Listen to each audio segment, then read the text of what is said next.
one day somebody does something unspeakable to someone else, to someone you hardly knew, and you do something about it, because you can. This story comes to us from the Vermont Digger, where a St. Johnsbury police sergeant is facing a charge of aggravated assault stemming from his alleged use of excessive force in arresting a man in May of this year, according to a press release issued by the Vermont State Police.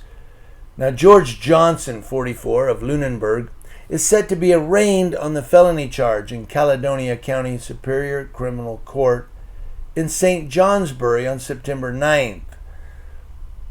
Now, at the time of the arrest, Johnson reported he had used pepper spray and a taser during an altercation with a suspect who he had stopped for jaywalking, and pepper sprays him.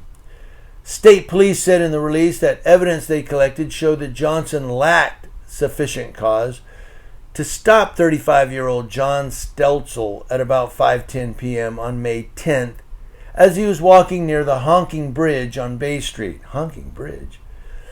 Then, according to the release, Johnson employed excessive force during a physical altercation with Stelzel. Now, Stelzel, the release stated, was taken to the hospital, treated for significant injuries, and later released. Initially, Stelzel was charged with several offenses stemming from the incident, but the Caledonia County State's Attorney Office later dismissed the case against Stelzel after reviewing Johnson's body-worn camera footage, according to a press release. Get back to that.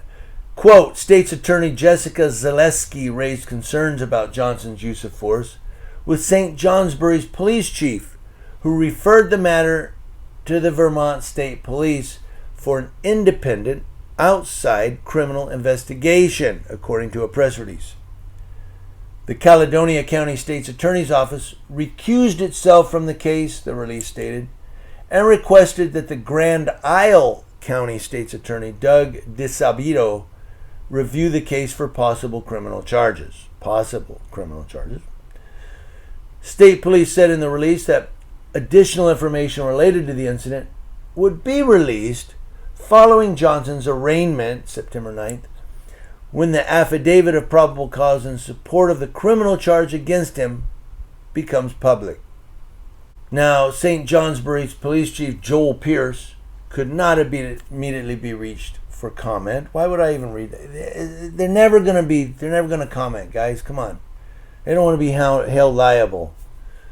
But the thing I want to get back to, two things here, and then I'm done. One, the jaywalking. He was jaywalking, and he got into it with me, and I had to pepper spray him and tase him, and I wonder why they stopped him. Now they're talking about seeing the body camera footage. I haven't found any body camera footage. I don't know that it's been released yet or made public. Since a cop is being looked at to be charged, they probably won't release it to the public until they're done with their investigation or what have you. They never do. But I'll look for body camera footage. Hopefully I find it.